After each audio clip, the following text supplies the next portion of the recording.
You're watching Check Your Potential with your host, Sky. And today I have a special guest with me today, producer extraordinaire, Baby Paul. Peace. Thank you for having me on Check Your Potential. Shout out to everybody that's tuned in, man. Thank you, man. No problem. We love to have producers on the show. We dip and we dive into their history.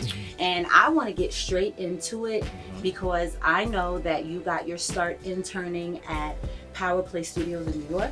Yes, I did. Let me know how that internship came about. Actually, a good friend of mine, he's a DJ, Dr. Butcher, formerly affiliated with Coogee Rap. Remember, if y'all know y'all hip hop history, Coogee Rap and Polo out of Queens.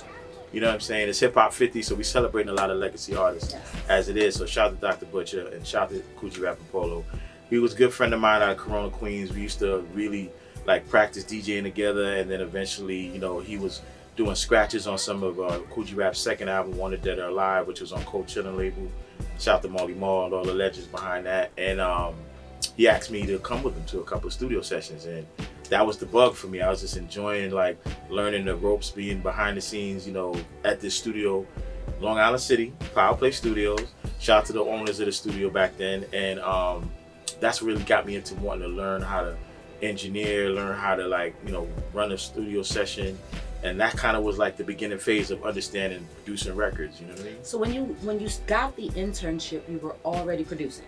No, actually, that was just my complete beginning. Start. Wow. Absolute beginning, learning how to be in a studio setting. You know what I mean? Watching other greats make their songs and their albums. Like G-Rap was doing the Wanted Dead or Alive album. Eric B. and Rakim was doing the Let the Rhythm Hit 'Em album. Wow. And the legendary KRS-One was doing the original Blueprint album. You know what I'm saying? So you got your start working with these now legendary artists. Absolutely. In the beginning. Absolutely. That's Absolutely. Crazy. So, I sat in a lot of the sessions, for these albums. I assisted the engineer because that was a time when you were recording. It wasn't the digital age. It was the age of analog recording where you actually recorded on 2-inch master reels. So you had an engineer, then you had an assistant engineer, and then you had an intern. Right. So I was bouncing between interning and assistant engineering, a lot of sessions back then. And that's kind of how I learned studio etiquette, how to work in a room and be silent and not get in the mix of the creative process, And I just soaked all that in like a sponge, to the point where, as I invested in myself, graduating from being a DJ to a producer, right. You know what I'm saying? That's when I really got my start. Now, what's going through your head? You're working with these artists, you're just getting started, you're just learning. What's going through your head as a young producer just getting started in this game? Good question. For me, as a fan of music, it was like I soaked all that energy in, and also started building a little bit of a network. You know what I mean? One of the things people don't realize in this business is that your network is your net worth. So initially, building these relationships, providing a service, but in the process of providing a service, letting them know who you are and build those relationships, So that was initially what taught me how to move as I went forward in my career. Wow. Now, let's go a little further. You now become part of the Beat Miners. Yes. And you're working with Busta Rhymes, Flip Mode, Naughty by Nature, Talib Kweli. Now, how did you develop all of these relationships? Wow. So shout out to Evil D, Mr. Wall. That's what I call my alma mater. That's my college. That's where I started. You know what I'm saying? Shout out to Duck Down Records, BootCamp Click, Black Moon, Smif and Wessun, Heltah Skeltah, the whole crew. And me and Mr. Walt became friends because he used to actually manage a record store in Jamaica, Queens, where I live. That's where I'm from. Called the Music Factory back then. And once we built our friendship, I started coming to Bushwick where him and his brother Evil D was demoing records for Buckshot. And then shout out to DJ Chuck Chill Out, who opened the doors for Black Moon, gave them opportunity to put out their first single, which was Who Got the Props. Wow. So once that record took off, and then Nervous Records, the independent label behind that record, they decided to let Black Moon do an album.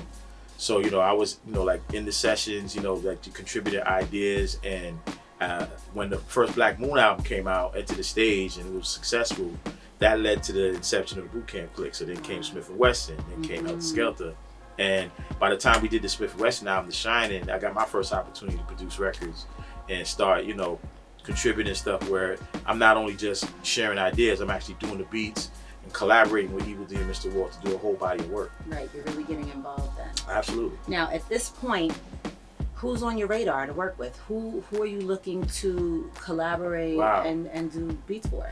You know, it's so funny. Back then, you know, I was making records for two reasons. One, to pay the bills, of course, like anybody else. And also to gain the respect of my peers. Of course. Meaning that, you know, I'm a fan coming in and realizing my own voice as a creative and wanting to be able to build a following of my own. So back then, I was just happy to be in that circle, producer for like the whole boot camp, you know, Black Moon, Smif and Wessun, Heltah Skeltah, the first couple of years. And then over time, you know, building a name for myself and starting to like be recognized for that. That's when I started expanding my network. Wow. And then we move further down along the line. You work with Fat Joe on the Don Cartagena album with, of course, Went Gold. Big Pun. How was it working with Fat Joe? Big Pun, that is legendary. Yeah, shout to Fat Joe. Rest in peace to Big Pun. Yes. I got a lot of memories from them days. This is around the time where Fat Joe, he was signed to Big Beat Atlantic. Shout out to Rob Tulo, who was the A&R at the time. And it was in partnership with a company called Mystic Recordings. And they had their own recording studio in Staten Island.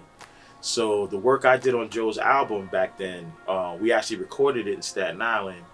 And the weird thing, funny story is the track I produced called My World, originally it had another person on the record. It had a singer, a Latin singer named Veronica on the song. And we were trying to get the hook right, and Joe was already like really he had already established himself in the hip hop world, but he was working towards being more recognized on the mainstream around that time. And I think Puff worked on that album, myself, Buck Wild, a few other great producers, and my song, we were kind of stuck on the hook on who should really carry the record, along with Joe's performance.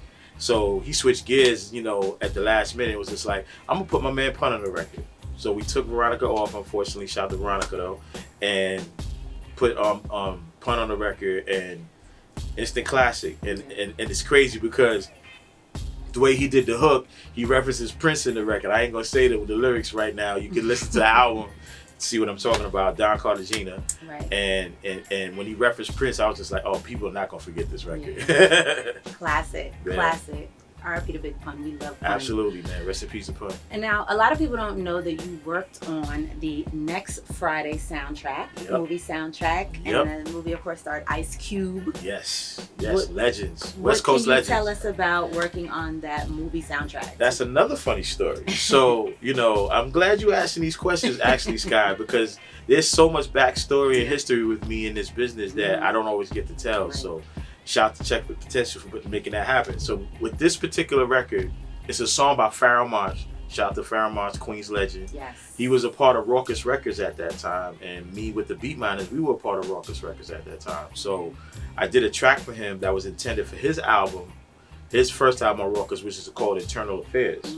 So we did the record, and as they were narrowing down the body of work for that album, the owners of the label, Raucous, Brian Braddard and Jared Meyer, they decided to not let my record be placed on that album. They said it's kind of different, it stands out, kind of like a sore thumb creatively. We're going to put it to different use. So at the time, Raucous had a partnership with Priority Records, that was their distributor. So they decided to pitch my song for Next Friday's soundtrack that was in the works with Priority Records at the time. So they picked up the record, put it in the film and the soundtrack. So I was able to get a gold record and have a song in the movie. And I still get a good large percentage of the publishing on that record to this day. That's dope. So shout out to Priority, shout out to Ice Cube, shout out to Raucous Records. That's classic. Classic. All right, guys. We have much more with Baby Paul coming up. You're watching Check Your Potential. Stay tuned.